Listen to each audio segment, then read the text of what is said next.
Okay, we're answering the anxious question for many people of how to make baked sweet potatoes with maple cream, brown sugar, and raisins. And I gotta tell you, before I even get started on making this dish, everybody loves this item. I don't care who you give it to, they're gonna like it unless they're allergic to sugar or something like that. Anyway, this is like a really neat holiday thing, and I don't care what holiday you're celebrating or with who. If you're having potatoes, this is a really nice item. So instead of me talking it up so much, I'm going to show you how easy this item is to make. The first thing I'm going to do is I'm going to make the maple cream. In this case, the maple cream is very simple. It's cream and pancake syrup mixed together, or maple syrup, either way. Pancake syrup is a lot less expensive, and believe it or not, against regular maple syrup, it actually tastes better. And maple syrup is good. But fake maple syrup is just as good, if not better, okay? So we're going to take a saucepan to make the maple cream that's going to go on. Just let me give you a quick rundown of how the dish is going to be made. I baked off some sweet potatoes. We're going to clean them, lay them in a casserole, put the maple cream on it with some raisins, some brown sugar, and pop it in the oven and bake it. And that's going to be the end of it. We're going to take it out, and you're going to love it. I'm going to love it because I'm going to eat it today. You're not going to be able to taste it today unless you make it today. All right, so I'm going to put a little bit of cream in the pot, in the saucepan here. And you're going to find out how fast and simple this is, too. Now I'm going to take a little bit of pancake syrup, put that in there. Now, I made a little bit of roux earlier, which is, of course, as you know, in the thickening agents and liaisons section, equal parts of butter and flour in this case. Okay?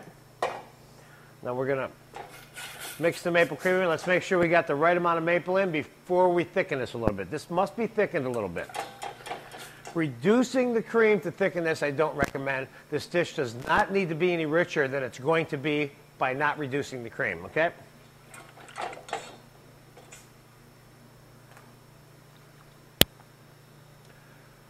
This dish has the perfect amount of pancake syrup in it right now.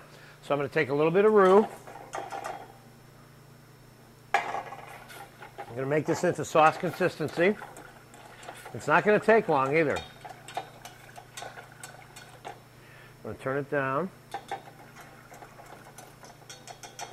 Now that's going to come to a simmer. While that's working, excuse me, we're going to get the potatoes into the casserole dish. What I normally do is I cut the sweet potato in half after I bake it or boil it, and you can do either one, okay? Then take the skin off.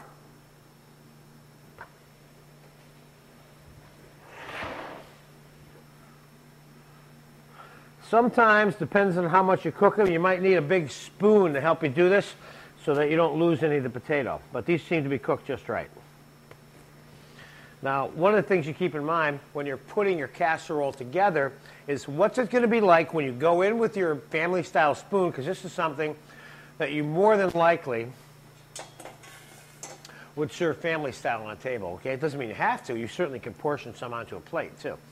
But in either case, you're still going to want to think it through in terms of what happens when you put the spoon in it to take it out of the casserole. So you want to cut the potatoes so they're in kind of like portion sizes. You wouldn't want to split them and leave them in there really long. I don't think so.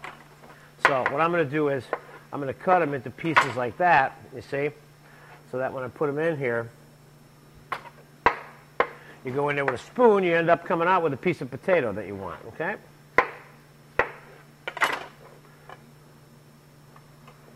And I want a little bit of space. Okay, this maple cream has thickened already, you see? Let me get a spoon here and I'll show you exactly what I mean. See there? And it tastes like maple cream, which is exactly what this recipe is.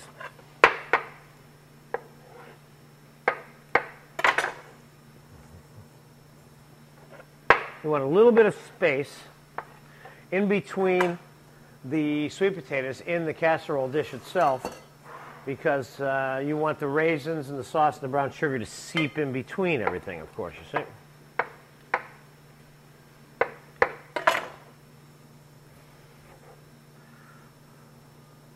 I think I can squeeze another one in there. Okay. This one here is probably enough for about 4 to 6 people, depending on what else they're eating.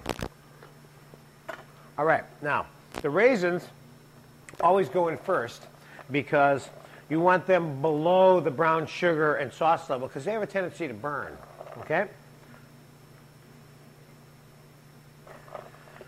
Put as many as you like, and of course you could put dried cherries, dried cranberries. It's kind of an endless list in terms of the garnish. These ones that I've selected are perfect for this, though, I'll tell you right now. Now, you want the cream a little bit thick like that, too. You don't want it too thin. It's a little bit thicker than regular sauce consistency. It gets watered down in here a little bit, number one. But more importantly, when you go in with your spoon to get some, you want to make sure that some of this stuff is stuck to the food and comes over with it so that it's part of each bite that the person gets. This is not about marrying sauce with the sweet potato when you're eating it. It's part of it, you see? And that's why being thick is good.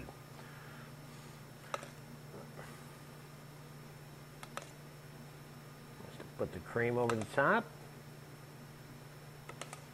Now remember, everything in this dish is kind of cooked already, so when you're baking this in the oven, all you really need to do is get this hot.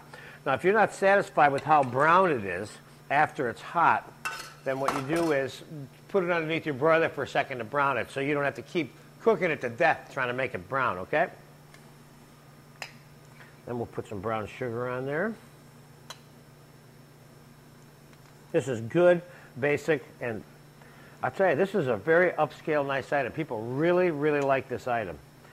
And you can go with as much sugar as you want. I think that's enough, but we don't want to miss any major parts on here.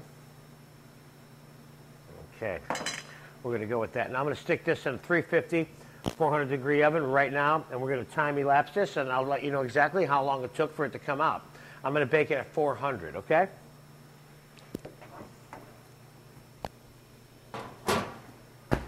Okay, time elapsed. I'll be back in a little bit with the finished one, and we'll put some of it on a plate and play with it so you can see what it looks like. Okay. Okay, I baked the sweet potatoes at 400 degrees, and it only took about 15 minutes. And here's what they look like, and here's what they are. Look at that. Just bubbling away. Now, if you don't think that's brown enough for you, you can slide that underneath your broiler if you want, but I think that's okay. And I could brown it more, but I don't need to. Now, what I normally would do is just put a little bit of chopped parsley on top of there, and that's perfect. You know what I mean? You set this on your table as one of your potatoes, and people will be thrilled. Now, I'm just going to put a little bit on a plate here so we can get a closer look at how that looks, too. That looks nice. That looks very nice. See how it's all, the sauce and the raisins and stuff are all stuck to it? Just for the record, this is strictly an educational issue here now. I'm going to have to taste this to make sure this is really good. I got to tell you, I really, really like these potatoes, you know? It might be real too hot, though. I don't know.